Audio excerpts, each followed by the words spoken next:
masih kurang semangat, kebanyakan minum es sebenarnya. Saya kasih pantun dulu.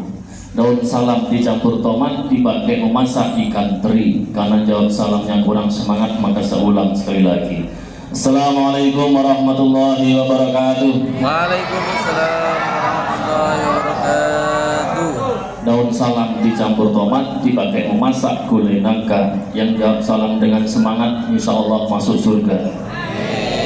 Alhamdulillahirabbil alamin. Asyhadu an la ilaha illallah al-malikul haqqul mubin wa asyhadu anna Muhammadan abduhu wa rasuluhul mab'uts rahmatan lil alamin. Allahumma shalli ala sayyidina Muhammad wa ala ali sayyidina Muhammad. Rabbi shrah li sadri wa yassir li amri wa hlul 'uqdatam min lisani yafqahu qawli, amma ba'd.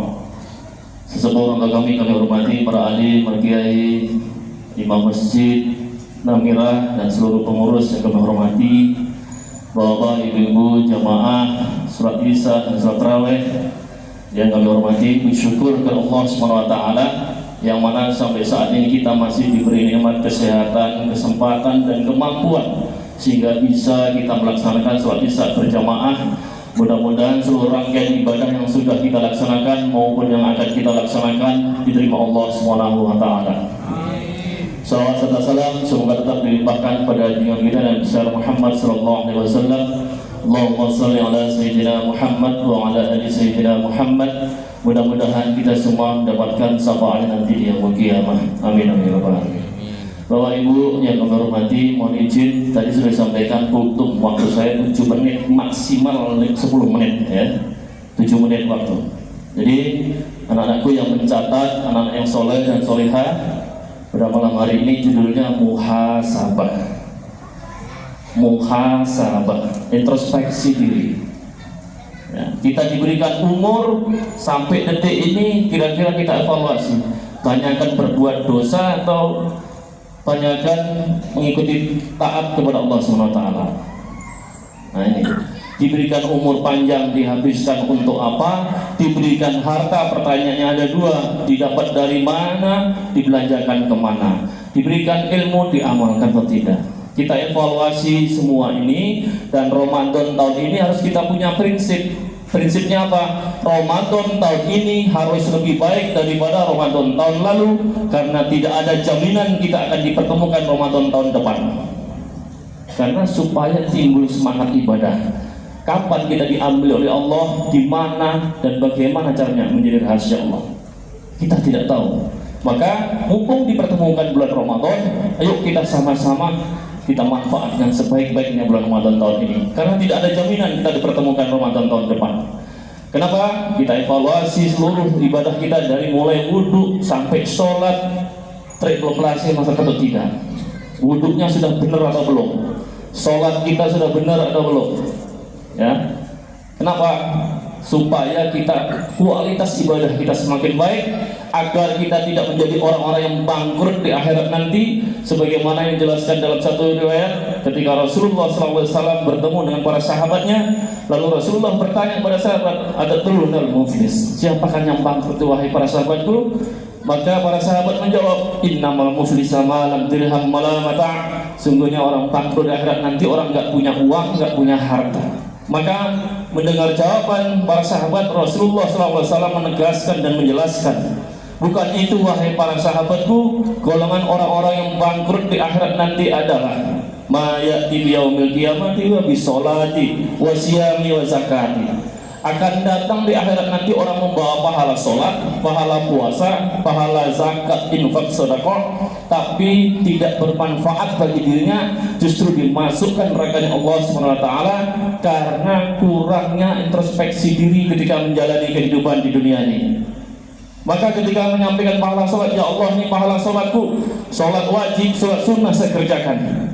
Maka seketika pula datang Allah menghadap naik banding sama Allah. Ya Allah, jangan kau terima pahala sholat orang ini, karena ketika di dunia dia mencaci maki saya dan yang bersangkutan belum minta maaf ke saya. Maka pahala sholat yang diambil diberikan orang yang caci maki tadi. Lalu bagaimana ya Allah dengan pahala puasaku, puasa Ramadan, puasa sunnah yang lainnya saya kerjakan? Maka seketika pula datang Allah menghadap naik banding sama Allah. Ya Allah, jangan kau terima pahala puasa orang ini, karena ketika di dunia dia memfitnah saya, akibat dari fitnah itu saya dikucilkan di masyarakat, dan yang bersangkutan belum minta maaf ke saya. Maka pahala puasanya diambil diberikan kepada orang yang fitnah yang tadi. Lalu bagaimana ya Allah dengan pahala zakat, infak, sedekah? Maka seketika pula datang hamba Allah menghadap, ya Allah, jangan kau terima pahala zakat, infak, sedekah orang ini, karena ketika di dunia dia mengambil hak saya dengan cara yang zalim, dan yang bersangkutan belum minta maaf ke saya. Maka pahala zakat, infak, sedekahnya pun diambil diberikan kepada orang yang zalim ketika di dunia ini.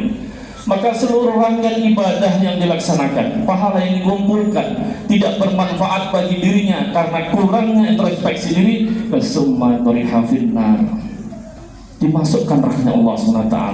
Sholatnya khusyuk, salah satu barometernya apa? Semakin khusyuk sholatnya berarti semakin baik perilakunya. Salah satu barometernya. Sholat rajin, ibadah rajin harus berdampak kepada perilaku setiap harinya. Inna sholata tanha 'anil fahsya'i wal munkar. Sungguhnya sholat itu mencegah perbuatan keji dan munkar. Maka cerminan orang yang bertakwa itu ada 3, yaitu apa?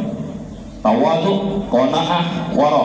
Tawadhu terhadap Allah, taat terhadap kehendak Allah. Tawadhu kepada orang tua, terutama ibu kita.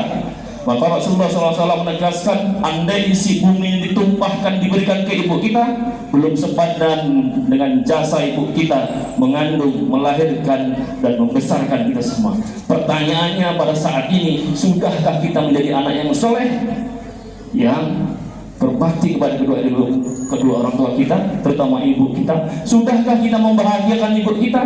Maka Rasulullah menegaskan, andai kamu ingin bahagia hidupmu, maka bahagiakan ibumu. Jangan pernah berkata yang kasar, apalagi melukai perasaan ibumu. Itu kuncinya.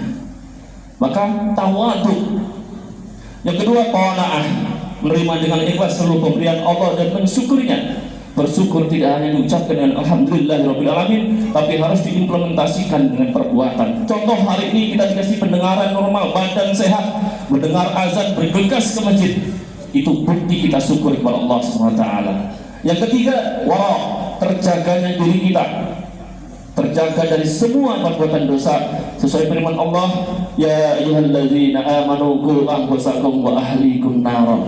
Wahai orang-orang yang beriman, jagalah dirimu dan keluargamu dari api neraka. Waktu masih ada 1 menit, saya tutup dengan sabda Rasulullah SAW, la yakunu 'abdan taqiyyan yuhasabu syarikahu. Seseorang belum bisa dikatakan orang bertakwa jika belum mengoreksi dirinya sebagaimana dirinya mengoreksi orang lain. Demikian sedikit yang dapat kami sampaikan. Mohon maaf atas segala khilafan. Billahi taufiq wal hidayah. Assalamualaikum warahmatullahi wabarakatuh.